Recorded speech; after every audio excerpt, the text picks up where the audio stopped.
There have been countless incarnations of Spider-Man in the comic books, and the awesomely animated Into the Spider-Verse introduces us to just a handful. I just washed my hands, that's why they're wet.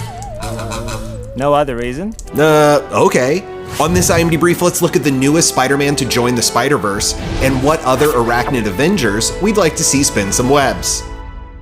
A Spider-Man Into the Spider-Verse sequel is on the horizon, and producer Phil Lord has already revealed a fan-favorite version of Spider-Man has been designed for the new film. Oh, hey, didn't see you there. And we certainly didn't see this coming, because this version of Peter Parker, named Takuya Yamashiro, isn't from the comics but from a live-action Japanese TV show from the late 70s called Spider-Man.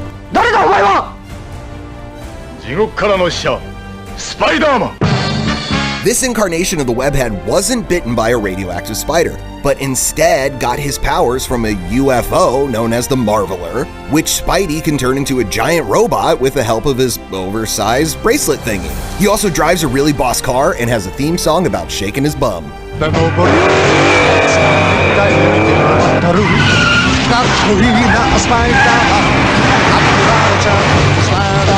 Oh, and in case you were wondering, his archenemy is named Professor Monster. While the inclusion of this wild and weird Spider-Man into the upcoming Spider-Verse film is awesome news, we are hoping to get even more Spider characters, with a few specifics in mind. You're like me. Back in 2003, the uber-talented author Neil Gaiman created a limited comic series titled Marvel 1602, where superheroes were born hundreds of years in the past and included historical versions of Doctor Strange, the X-Men, and, you guessed it, Spider-Man. Call me Spider-Man! Okay, Spider-Man! But in 1602, he is known as the Spider, who worked for Sir Nicholas Fury and had all the powers and abilities of the Spidey we know and love, with an even cooler costume. If he pops up in the new film, he would be the perfect teammate for the futuristic Spider-Man 2099, who was introduced in a post-credit scene of Into the Spider-Verse. Let's start at the beginning, one last time. Another webhead could come from the mind of comic author Dan Slott, who has written nearly 200 issues of Spider-Man comics, creating countless Spider spin-off characters, including 2014 Silk. Also known as Cindy Moon, she was bitten by the same radioactive spider as Peter Parker, only moments after him.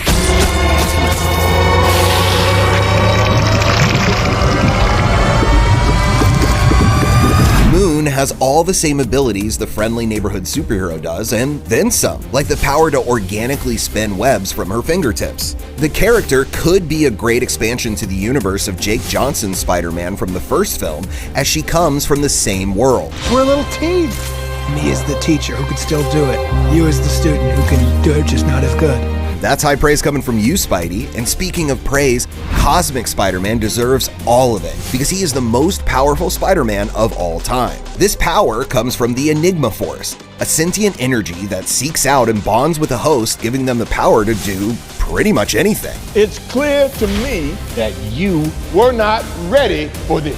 This take on the webhead first appeared in 1989's The Spectacular Spider-Man number 158, and was expanded on in Dan Slott's 2015 miniseries, aptly titled Spider-Verse. And he could fit perfectly into the new film, as the Spidey gang will need all the power they can get to save the multiverse once again. This could literally not get any weirder. It can get weirder. For the latest cinematic Spider news, stay glued to imdb.com/imdbrief.